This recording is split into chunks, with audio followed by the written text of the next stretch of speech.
ทุกคนมื้อนี้เฮาสิมาปลูกหมากหุ่งนำกันเนาะทุกคนเนาะโอ้ยสวนกะโหก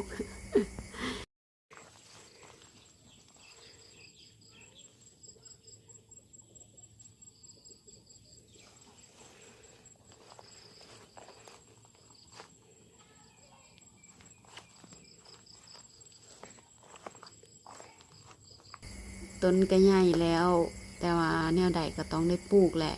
ก็เลยมาท้าหญ้าพอแต่ได้ปลูกหมากหุ่งทุกคนหลังจากปลูกใส่ให้ทันฝนนี้แล้ว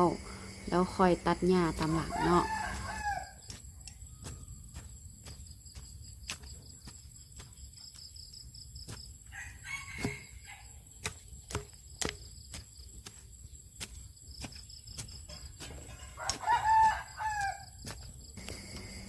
มื้อนี้กาสิมาปลูกมังหุงหัน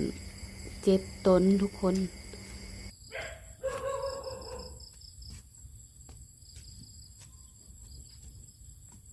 แต่ส่วนหลายหันนะมังหุงที่เฮาเอาเป็นต้นกาจังสิมาปลูกหันนะทุกคน มันสิได้แต่ปีเดียวเนาะแล้วก็ตายก็บ่ฮู้ว่าย้อนหยังแต่ถ้าเป็นเม็ดแบบว่าเพิ่นเกิดขึ้นเองในสวนจังซี่นะ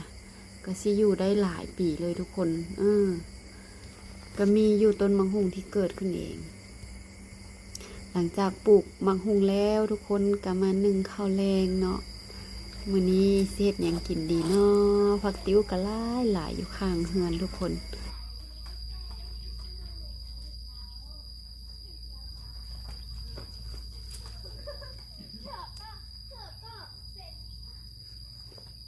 คิดเมนูออกแล้วสิแกงเห็ดเพาะทุกคน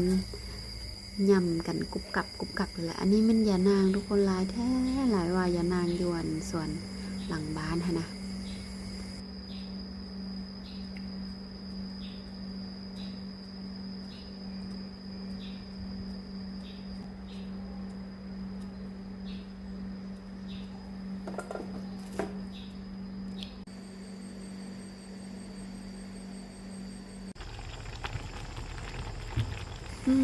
หอมส่ำเลย มาเด้อมากินแกงเห็ดเพาะน้ำกันทุกคนแซ่บๆเลยมื้อนี้แกงเห็ดเพาะใส่ป่าแห้งของมากทุกคนใส่หยังก็บ่คักกับใส่ป่าแห้งทุกคนมักแห้งแซ่บๆเลยทุกคนมาเด้อมากินน้ำกันเด้อ